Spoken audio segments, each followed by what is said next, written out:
Welcome to the Ernie Chambers Show.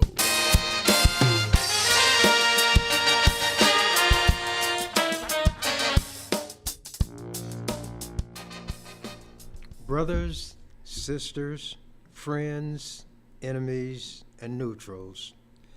That has been my standard intro, and sometimes I want to mention that they are not empty words to me. Any female born of a man and a woman is my sister.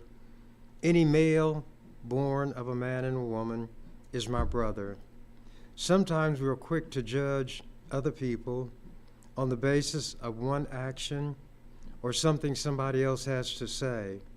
But that's where what Jesus said comes into play. As ye would that men should do unto you, do ye even so unto them likewise. Or as people say, do unto others as you would have them do unto you. There is so much hatred abroad in the land. It's being sown by the people who are in the top political offices. Whoever's president has an awesome responsibility. Just by virtue of being in that office, he is given much more significance to what he does when he speaks. That's one place where I don't have to say he or she, because there has never been a female president. Maybe there never will be. But if women, could forget their differences and look at their gender and recognize that they are put in an inferior position. I don't care if they're the head of a company. They don't have the freedom to make cutting-edge decisions like a man would. They have to constantly look over their shoulder to see who might be running or walking, breathing down their neck, a white male who is likely to get the position, although having less in the way of academic or professional credentials and even ability. None of us would like to be in a position such as that, so we should not put others in that kind of position. Some people see me as a mean motor scooter, not because I oppress those who are weaker than I am, but because I'll stand up to those who are strong or who are in a powerful position and will oppress others. If we're in a staring contest, I will not blink first. I believe in myself. I trust my judgment. I'm relentless. I will not give up. I will not quit. We cannot even live the next second. We can only live in this second. If we could learn how to judge life, we could build constructs in our mind that would help us make it through the most difficult situation. We can only actually live and breathe this instant. We may be able to breathe the next instant, but a time will come when we will breathe out and not breathe in again. This could be that time for me. But if it comes, the Grim Reaper, he'll find me doing what I believe I ought to do, not what the other people try to dictate to me to do. I will take advice. I will accept instruction when somebody makes it clear they know more about a subject I'm interested in than I do. I don't care who gives me that information. It could be a monkey, an orangutan, a jackal, Bigfoot if he exists, anybody, anything, because I will be as good as dead if I stop growing mentally and intellectually. I can live with myself. I can be alone and not be lonely. I don't need other people in the sense of not being able to function if there's not somebody there urging me on. But we are fortunate if we do have genuine friends. That was just a little something I felt led to say. By the way, I've never referred to myself as an atheist, but other people do. If you don't belong to a church, you don't believe the way they believe, or tell them, I don't have any inclination to get into spiritualism, witches, ghosts, goblins, and so forth. Others apply that label to me, just as they might apply the N-word or other derogatory terms. But what you see in me is what you get.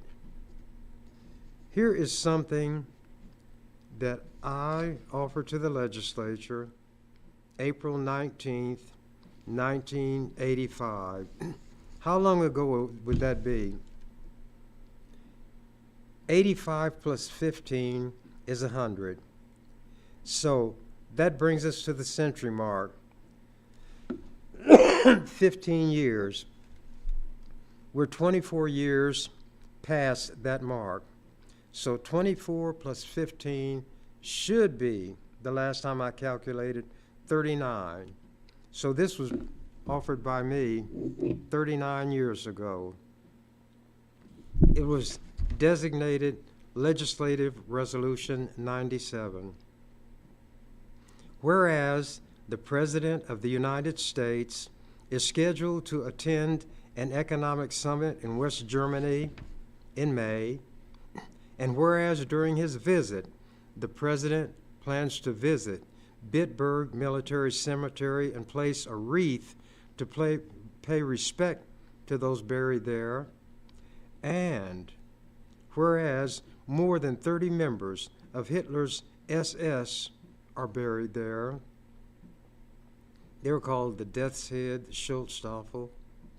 Whereas the SS, rather than soldiers in the ordinary sense of the term, were an elite corps who operated Nazi concentration camps, including death camps. Whereas the Nazi regime's final solution to the Jewish problem consisted of driving out/exterminating all Jews in Europe. And whereas, pursuant to the final solution plan, the SS presided over the murder of more than 6 million Jews, employing the most cruel and inhuman methods of starvation, forced labor, torture, experimentation, shooting, gassing, burning, and burying alive.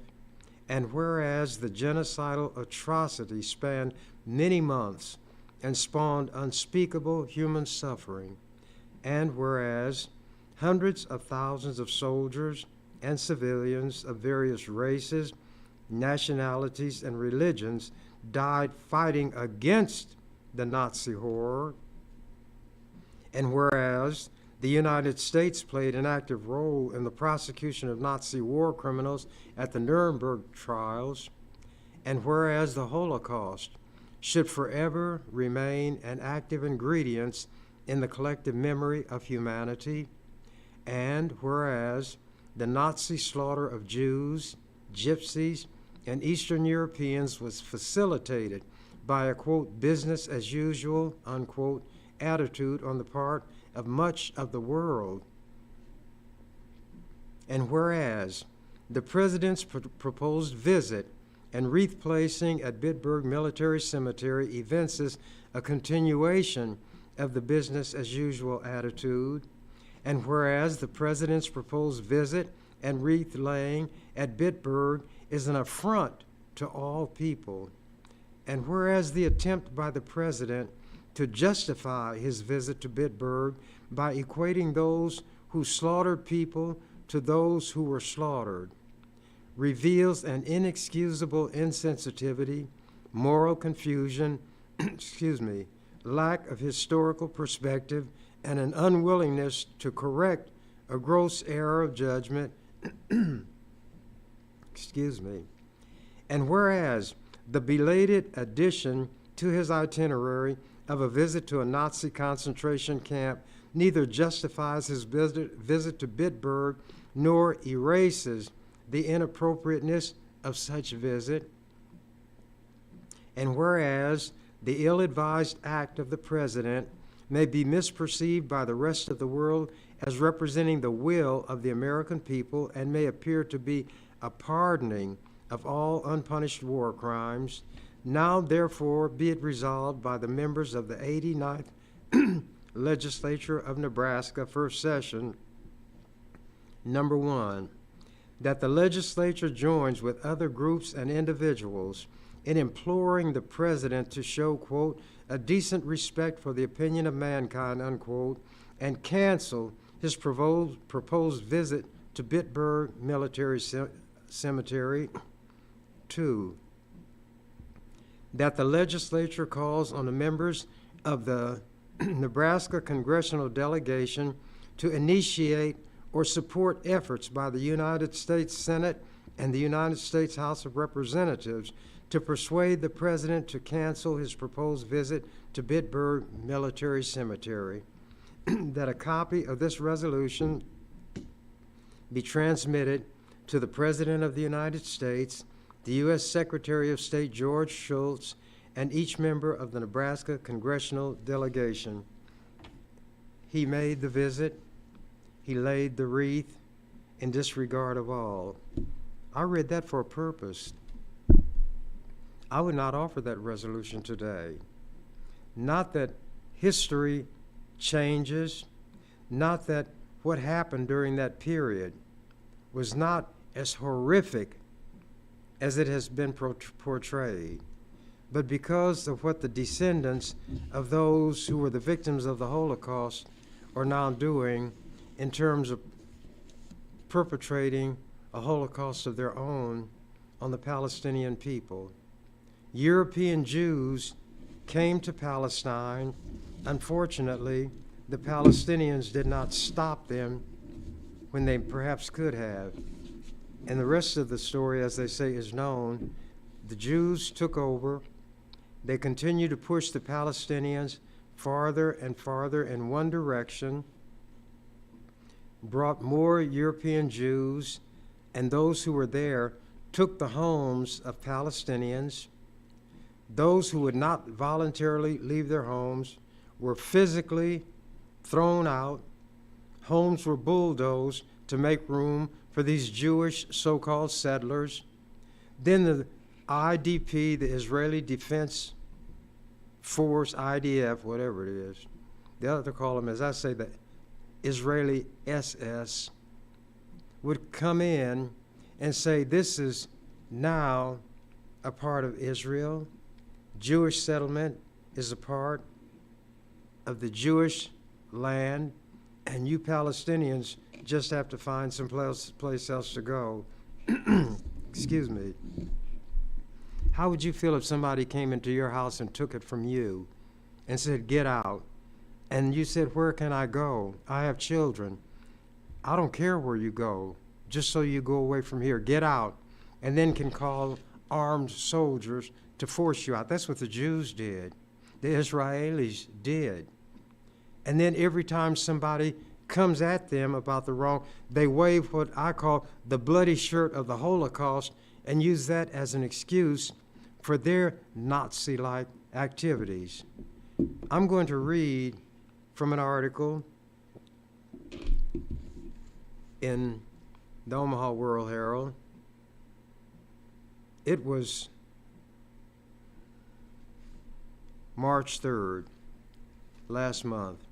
Airstrikes by Israel. No, it was April.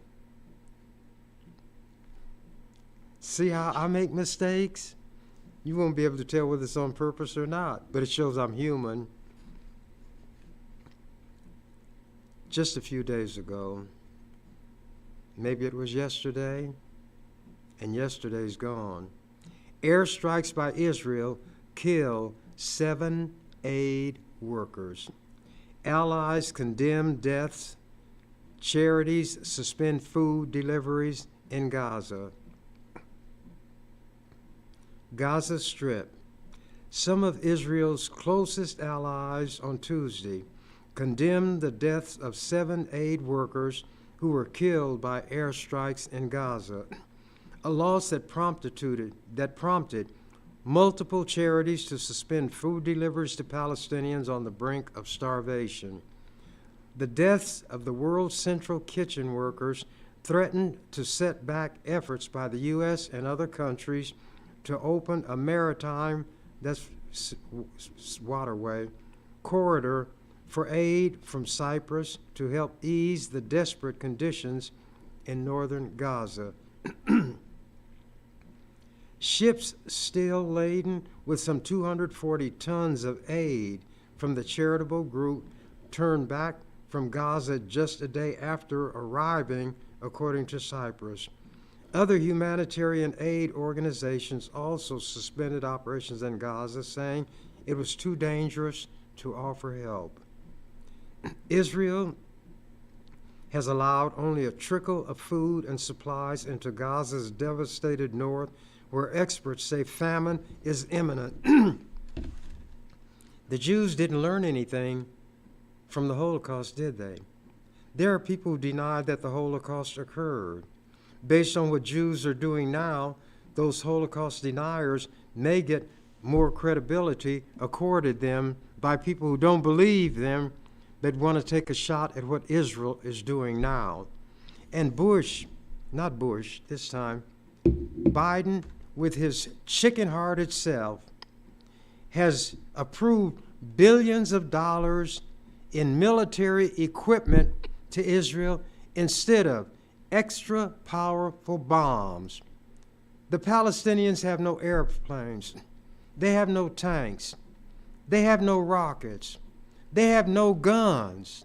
They have nothing but flesh, bone, blood, and human life, which is being torn from them by these Jews who call themselves God's chosen people.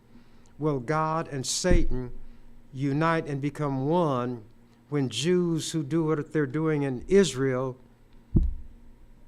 to the people in Gaza, the Palestinians, their God must be, in fact, a demon. Continuing. The dead from Monday night's strikes included 3 British citizens, Polish and Australian nationals, a Canadian-American dual national, and a Palestinian. Those countries have been key backers of Israel's nearly 6-month-old offensive in Gaza, and several of them denounced the killings because it was their own now. Now the killing is bad. I would say close to 50,000 Palestinians have been killed, mostly women and children. It's just like when the racists in America would attack young black children trying to go to school. One of the most famous paintings, I'm not going to tell you the guy's name, but he painted covers for the Saturday Evening Post, was of this very little 6-year-old girl surrounded by a cordon, a big, beefy white man escorting her to school with her little school book. These vicious, grown, screaming, cowardly white men and savage women screaming at this little girl. That's America, the real America. The red, white, and blue America, and why I, on the floor of the legislature, said the flag is a rag. All of the lynchings, bombings, burnings were done under the auspices of the American flag. When the Ku Klux Klan would come galloping, they would have the American flag. The cops who brutalized black people wear American flag patches. And I'm supposed to feel some kind of warm sentiment toward that rag, and people said I shouldn't say it, and that would make me say it even more. That's all it is. They don't even know how to fly the flag. You know what The U.S. Code, which is a compilation of the statutes enacted by Congress, says about the flag, among other things, it should never be flown horizontally. You'll see football games where military people and cops will unroll a big flag and fly it horizontally, contrary to the law. The stars, which part of the flag is known as the Union, because every time a new state joins, a star goes. The stripes, there are 13 of those for the original colonies. They are always, when you look at the flag, they are always supposed to be to the left of the one who's looking at the flag. But many uniforms have the Union on the right because they don't know about their flag. You know what the code says? A flag should never be a part of any clothing. They are in the form of jock straps. Women wear them as bikinis. A lot of people wear them as bandanas in violation of the law. White people do it. And it also says the flag should never be a part of any athletic uniform. Next time you see a football game, watch how many of those uniforms have flags on them, even flags on the helmet. And when the helmet hits the ground, the flag is on the ground. Yet, when the young black player and others with him eventually took a knee when the national anthem was played, they were shouted at, spat upon, cursed by people who at the time were wearing the flag inappropriately and wearing it when it's not to be an article of clothing, because they didn't care about the flag. They are racist through and through. America has not changed. It's not going to change. But those of us who, despite all of this, will retain our humanity, will try to bring about a set of circumstances where everybody has the opportunity to develop fully, the opportunity to obtain a meaningful education, a job paying enough to support a person and his or her family, all of those things that are talked about on the Ozzie and Harriet shows, but they're not realities in this country, and precious little is being made, little effort is being put forth to make them so. So anybody would be better as president than Biden. Some people could not vote for Trump if it cost them their life, but they'll just not vote for Biden because of the way he is giving a blind eye to what the Jews are doing to slaughter the Palestinians. So they're just not going to vote for anybody. And that means Trump may be your next president if he's not in jail. And let me show you how stupid these white Americans are. Trump is saying that a president is immune from prosecution for anything he does while in office. And some judges are having to think about that and ponder, could that be so? They are stupid. White people, supposedly the brilliant people, and here I am, a black man who will not wear a suit, who wears jeans on the floor of the legislature. If the clothes were good enough when I worked in the barber shop for the people who gave me my living, they were good enough for the people who a lot of times showed themselves to be my enemy and the enemies of my people. And you cannot tell a book by its cover. You have the situation where we are often the ones who try to see that everybody is given a fair shake. This idea of a president being immune the thought immediately came to me. There are 9 Supreme Court judges. Whoever's the president gets to appoint judges. I'm the president. I hire a hitman to kill 2 of the judges that I don't like. I hire the hitman, but they cannot get me for hiring the hitman. They cannot get me for conspiracy, for directing him to kill the judges, because I'm immune to prosecution. But what about the hitman? I have the power to pardon. So then I pardon the hitman. Then I send hitmen to carry out other executions, assassinations, or what have you, to clear the field for me of my enemies, and then I pardon all of them. You see how stupid white people are? And they spend time arguing seriously as to whether or not what Trump is alleging has any basis in the Constitution. But let me go ahead and finish reading this. Israel already faces growing isolation as international criticism of the Gaza assault mounts. On the same day as the deadly airstrikes, Israel stirred more fears by apparently striking Iran's consulate in Damascus and killing 2 Iranian generals.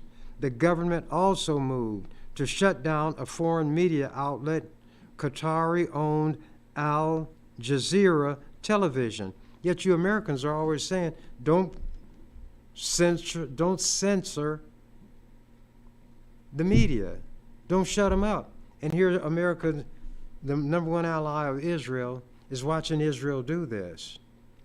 And you know what Iran said? Israel would pay at the right time. See, Iran has airplanes. Iran has bombs. Iran has nuclear weapons. Could this be the beginning of the War of Armageddon? That might be a lot of mythological nonsense also. The hit on the Charities convoy also highlighted what critics have called Israel's indiscriminate bombing and lack of regard for civilian casualties in Gaza.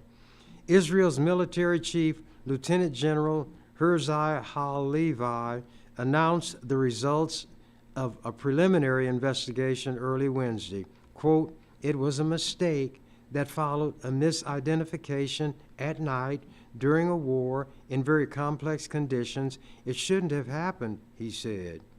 He gave no further details. He said an independent body would conduct a, quote, "thorough investigation," unquote, that would be completed in the coming days. And what do you think their finding will be?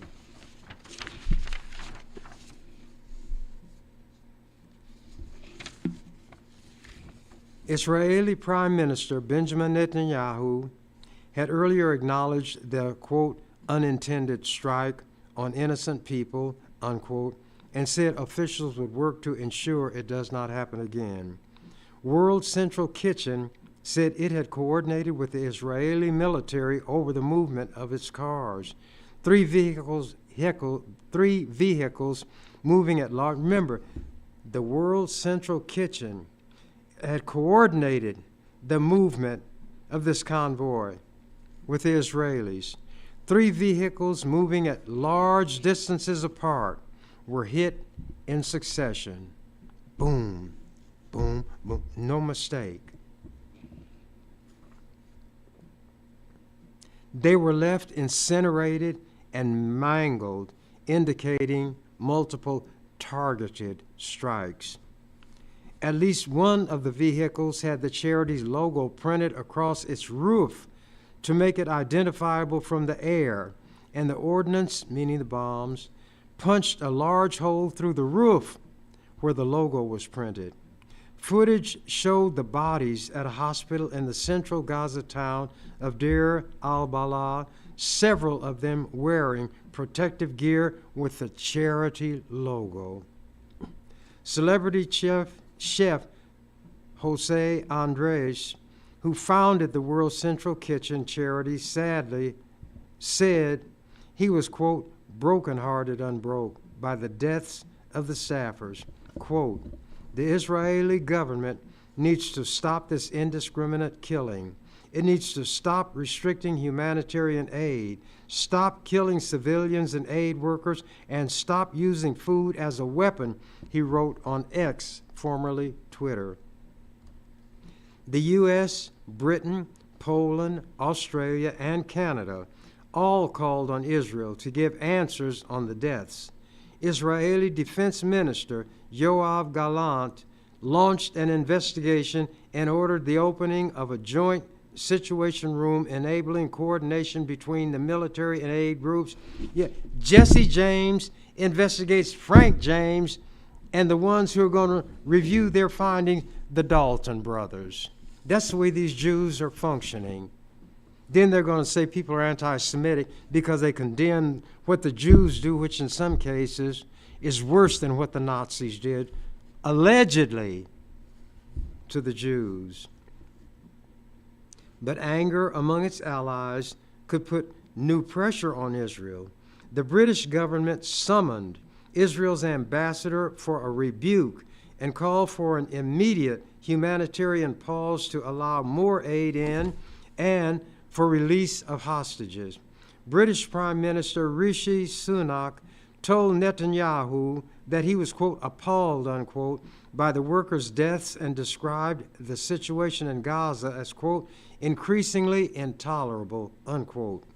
White House National Security spokesman John Kirby said the U.S. was, quote, outraged, unquote, to hear of the strikes, yet they're making billions of dollars in new military aid, including super bombs, available to Israel.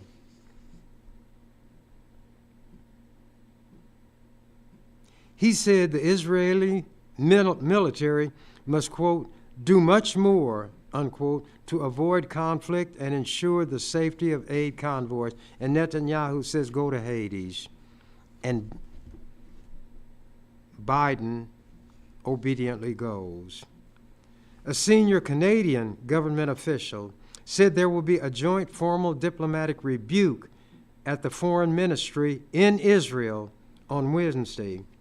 The deaths sent a further chill through UN agencies and other aid groups that have said for months that sending truck convoys around Gaza, particularly in the north, has been extremely difficult because of the military's failure to either grant permission or ensure safe passage.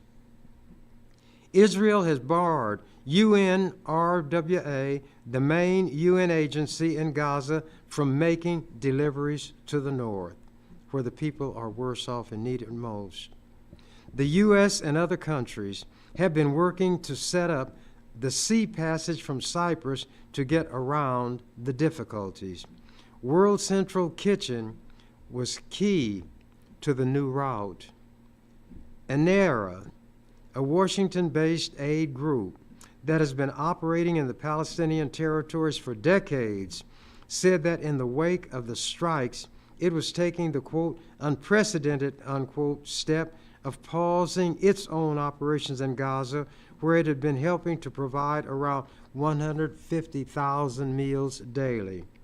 The UN says more than 180 humanitarian workers have been killed in the war, and Biden is continuing to give Israel billions of dollars worth of military aid. Palestine, this is not a war. This is a slaughter. The Palestinians have no guns. It is a slaughter. This is a Palestinian Holocaust. And the Jews are carrying it out. If one reaps what one sows, as the holy so-called Bible says, the Jews have something coming. Now I'm going to switch gears because we have some terrible things happening in this country against our brothers and sisters who are members of what is called the LGBTQ plus community. I don't say what I have to say in a corner or just in the legislature in this little backward state. I've spoken before Congress. I've spoken at the UN. I spoke at the White House and ran Jimmy Carter out of his East Room, and I'm going to bring the articles someday and read how that was written about. I'm from Omaha, Nebraska. When I'm called on, as I was by Jimmy Carter when I was at the White House, he said, "The man in the blue sweatshirt," and that was moi. And I set him off by asking, he had said that America is not a racist country. I said, America, on the contrary, is a racist country. And why did you fire Andrew Young as a representative of America to the UN? It had to do with the Jews again. At that time, Andrew Young had the audacity to talk to Yasser Arafat, who the Jews hated, a Palestinian leader. And Carter fired him. There was a white diplomat who had done the same thing, and he kept his job. This article is dated May 19th, 1996. Testifying before Congress is another day at the office for Chambers. Lincoln Journal-Star. There he was, resplendent in a purple sweatshirt, testifying before Congress last week, none other than Senator Ernie Chambers, part of a panel of 5 legislators from various states testifying on a bill dealing with the same-sex marriage issue. Anyone who expected Chambers to change his attire or his style for this occasion would have been disappointed. Instead, a subcommittee of the House Judiciary Committee and a C-SPAN audience were treated/subjected to the same Ernie with whom Nebraskans have become so familiar. Chambers started off musing whether the HON period that preceded his and other panelists' names on their nameplates meant that they were being called honey. And that was what I said, because there was a woman who headed the congressional dining room, and she had referred to some of the senators and congressmen as honey, and they wanted to fire her. So when I went there, I brought that up, and I said, so this means that that lady has been forgiven, she's been reinstated, and you're doing it by putting the abbreviation of honey on your name plates and this one, and people in the room who understood what I was talking about laughed, but the congressman grimaced. But anyway, Chambers started with that. After satisfying himself that the letter stood for, quote, the honorable, he recalled a story about a village character known derisively as Colonel, and I pointed out he was black, how they give us titles when we were never in the military, Colonel, Judge, and so forth, to degrade us even further. Anyway, I'm just going to read this. He was known derisively as Colonel, being asked by a judge what that meant. Well, Judge, it's just like the honorable in front of your name. It don't mean nothing. Chambers recounted. Having thus endeared himself to the panel of congressional honorables, Chambers went on to denounce what he considered the dishonorable business under consideration. H.R. 3396 would allow states not to have to recognize same-sex marriages if they were legalized in some other states, such as Hawaii, where a case is working its way through the courts. The Constitution has a contract clause, whatever, a contract is valid, wherever it's valid would be valid anywhere.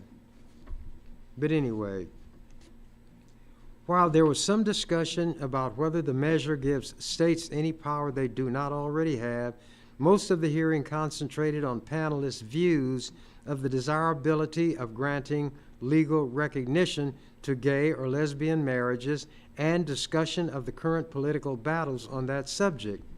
Hawaii State Representative Terrence Tom disputed the nation that resistance to same-sex marriages stems from ignorance, saying that opposition to the idea has grown since the matter has been under discussion in the states. And it gave comments from others that were not too significant.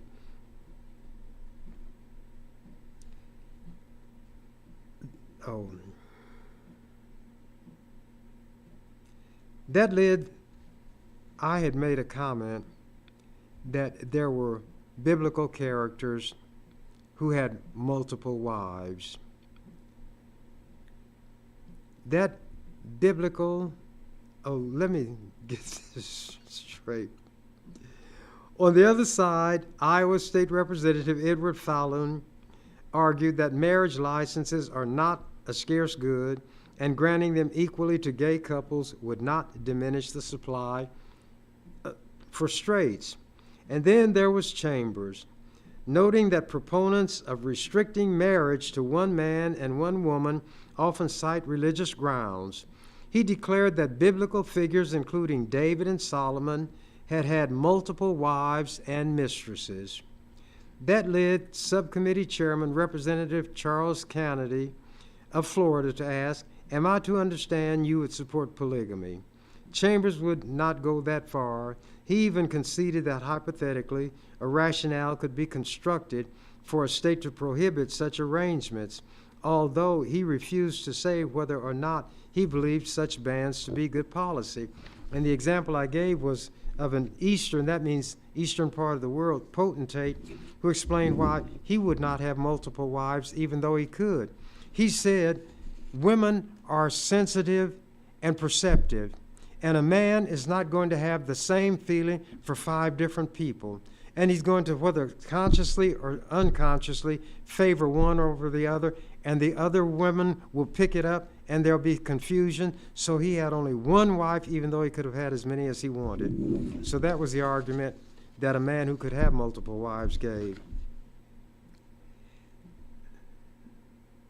In an interview 2 days after his Wednesday appearance on Capitol Hill, Chambers said his views on gay and lesbian issues have changed considerably in recent years. In 1988, when running for the U.S. Senate on the New Alliance Party ticket, Chambers said he disagreed with the party's support of same-sex marriage. "My attitude is far more tolerant than it was in years past," Chambers said Friday. "I never knew I would have moved this far in that direction, but I became aware of the viciousness directed toward gay and lesbian people, from verbal taunts to murder. I think it has escalated tremendously in the last few years," he added.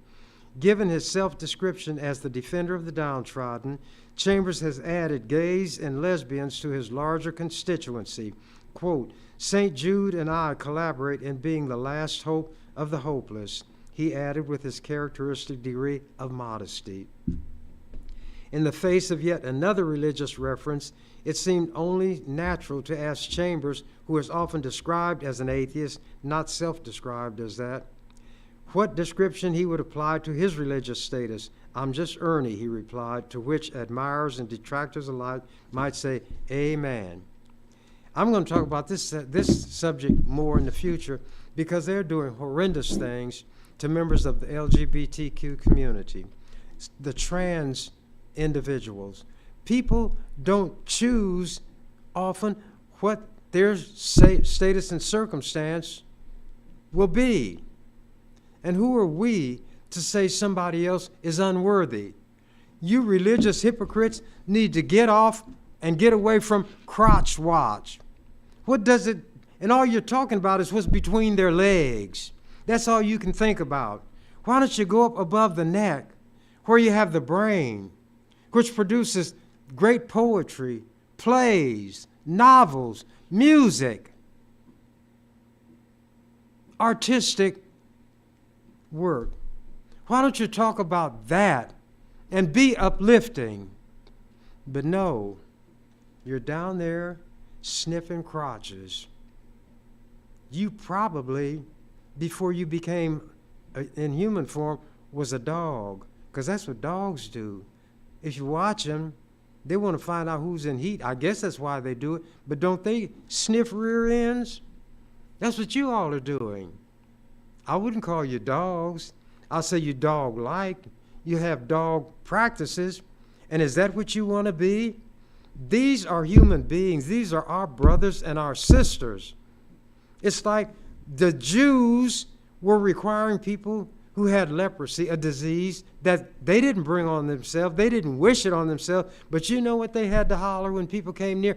Unclean, unclean. Forced you to self-describe yourself as unclean, and you're a human being.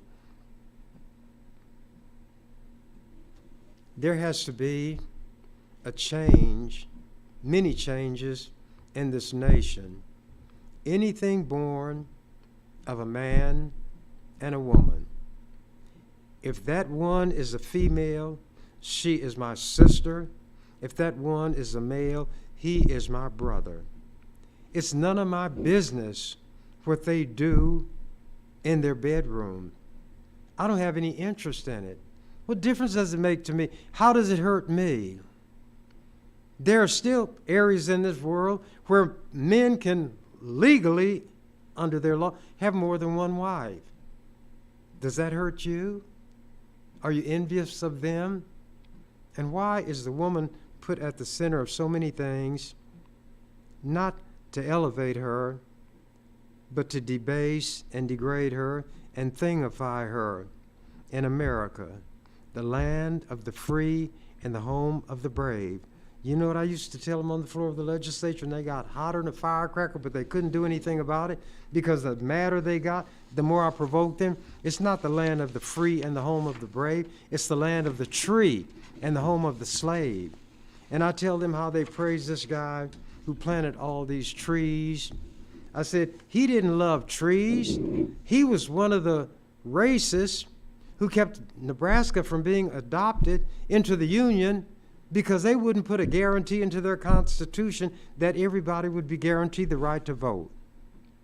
J. Sterling Morton.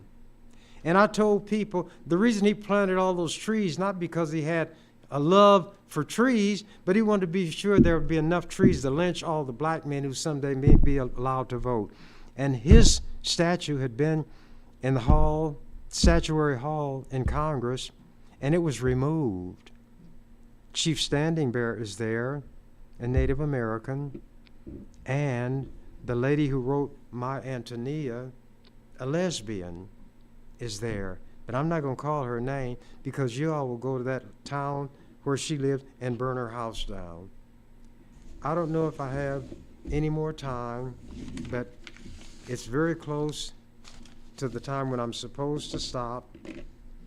But I will wait and see if I can come a little closer to it, and then I will let everything go. If the fates are kind, do you believe in the fates? Then I will be back again to titillate some, torment others, and inspire great anger in still others. But how people react to me is of no concern to me. The one whose reaction matters to me is mine. People have called me some of everything, but their words don't hurt me at all. And I feel the more angry they become, the more virulent their language, the more I own them. And I've told them on the floor of the legislature, you all are my white folks. I own this legislature. But if an important bill needs to be passed, I will allow it to pass. A loaded brain is more powerful than a loaded gun. And then I add intelligently, unless you're in a gunfight. But even if you're in a gunfight and you don't have a gun, but you've got a good brain, you may be able to contrive a way to engage that gun soul's mind in such a way that he'll change his mind and decide, well, you don't deserve killing, you don't need killing, and you'll survive. Jesse James was once asked why he never robbed poor people. He said, well, I got an answer for that. They said, is it because you're like Robin Hood, you steal from the rich and give to the poor? He said, no, I don't rob poor people because poor people ain't got no money. So to the outlaws, you want to give a noble basis for what he does. But if you ask him, you find that he's just right down here on the ground. Suppose in America, everybody would be judged on the basis of what they are and what they can generate.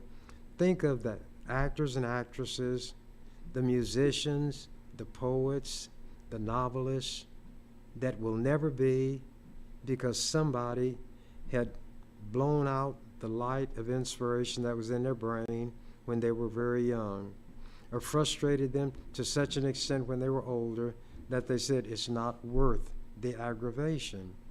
America could be what they profess to be now, and that is the greatest place to live on the face of the earth, because there probably are more different nationalities, ethnicities, races, or however you're going to categorize the people between Canada and the Gulf of Mexico, the Pacific Ocean, and the Atlantic Ocean.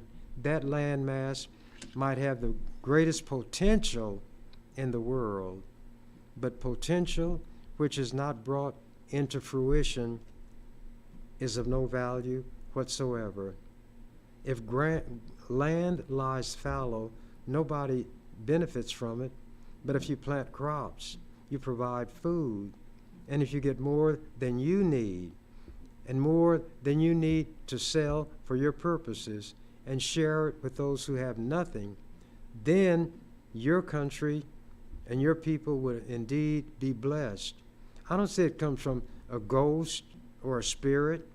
I say it comes from your ingenuity, your hard work, and then your generosity.